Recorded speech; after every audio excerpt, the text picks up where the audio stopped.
I realize there's something very attractive to Pittsburgh's Yiddish folklore about the idea that because my girlfriend was a lot prettier than yours, the script is describing me as could have saved John Lennon is psychologically consistent with reality. There's almost a Russian political aspect to that. His girlfriend was too pretty, therefore he is guilty of not doing something politically that he should have because he didn't know anything about it.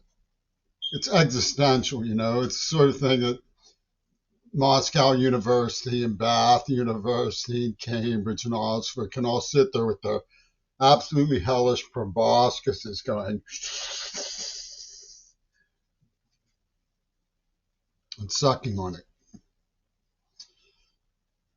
There's some legend, I guess, sort of Aesopian fable. Maybe it's in one of the silly records about this pleasant enough geek who's caught in a labyrinth. And he keeps going around, knocking at the bushes, following line, trying to get out. And he comes across the weeping man and weeping man says, "Hello, friend. What are you doing in here?" He says, "Trying to find my way out." He says, "Well, the exit's right there." And the hedge is open. And the man stares and stares and stares. Says, "I can't go out that way." Weepy Man says, "Why not? If you want to leave, that's the only way out. There, go." And he starts going, "No, no, I can't, I can't." And he runs into the bushes and he turns around and he runs away. Well, all of you are like this amiable geek. There's a way out. Of course, you won't take it, but it'll still be there tomorrow and the day after and the day after.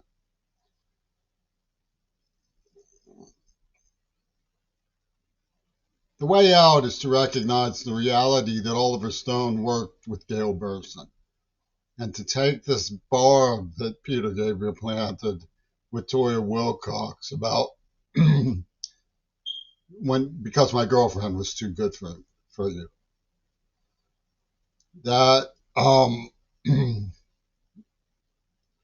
the script was psychologically consistent.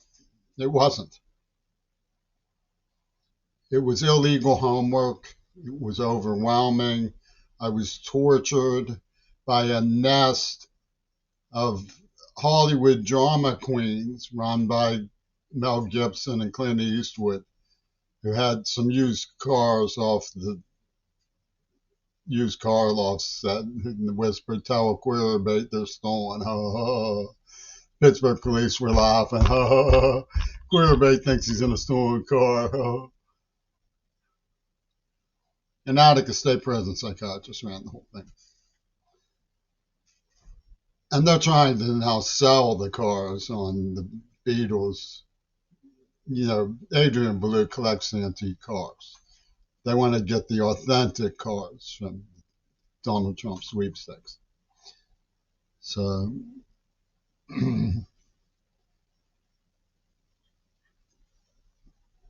what this means, they've laid down these rules. I'll explain to you the rules they've laid down. It's called Two Virgins Pussy Ball. It means if you join the military and go to church and graduate from school and plead loyalty to the leapfrog oligarchs, Elon Musk, Vladimir Putin, you know, they have two Vlads going at it, and the Ukraine is part of their lawnmower activity. You will not be poisoned and murdered. You can marry the woman of your choice, provided that you don't ask questions and she loves you. And they will respect that marriage. Otherwise, forget it. All bets are off. There's no such thing as having a girlfriend who you love. None of this live-in stuff. You didn't go your separate ways, no. You violated the law of the church. Plain and simple. That's why they use the supernova raves as a symbol of their massacre. Because everybody knows that the rave scene is what class? Immoral. They were psychologically consistent with why they killed the victims, the devil worshippers of the church, within the Holy War script called the Texas School Book.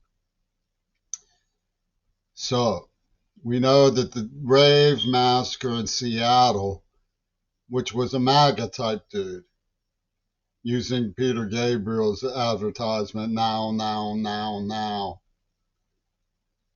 as was actually exposed when I went into one of the thrifts nearby and was led to a musical box video, which is the song that appears on. You know, because the ghouls are around. I mean, it's not just one MAGA type, it's a whole squad. So the supernova rave, they have a supernova down here by the cosmonaut and stuff. It's a location. That's what it's called technically. If you want to check that to prove that that's true, look at when Peter Gabriel was writing to me on Mount Desert, he put out this song, You Can Have a Big Dipper, right?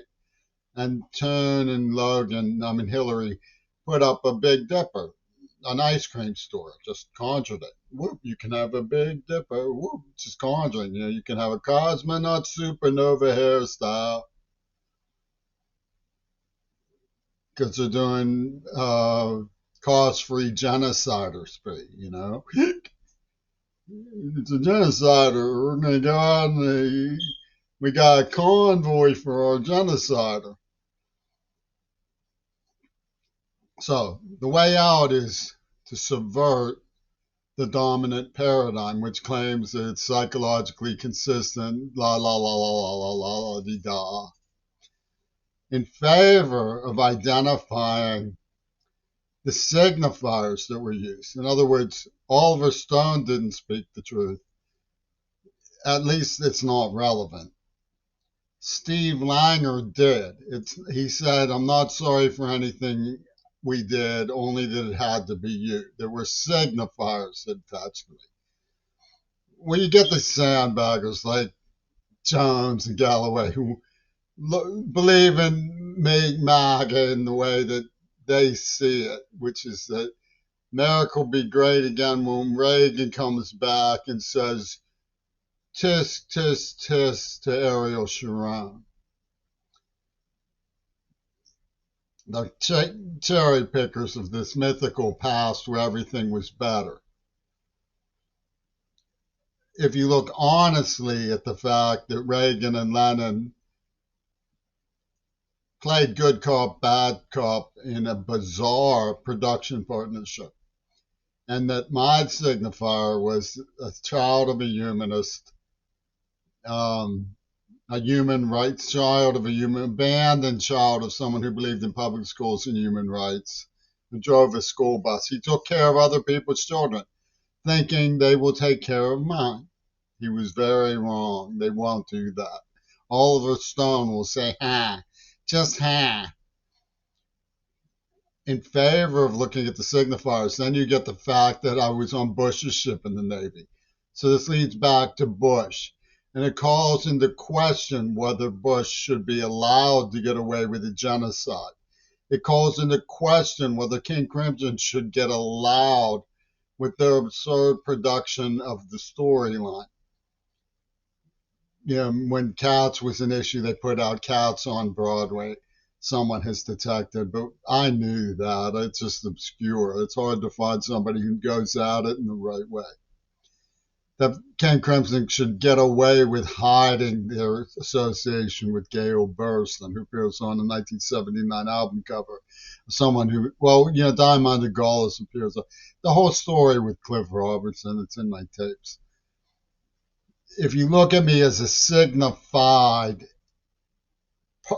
part of a complex plan, you can begin to disassemble it and call attention to who the criminals were and make it lawful, legally structured so that they can't get away with having one of these cost-free genociders with Oxford going sniffing at the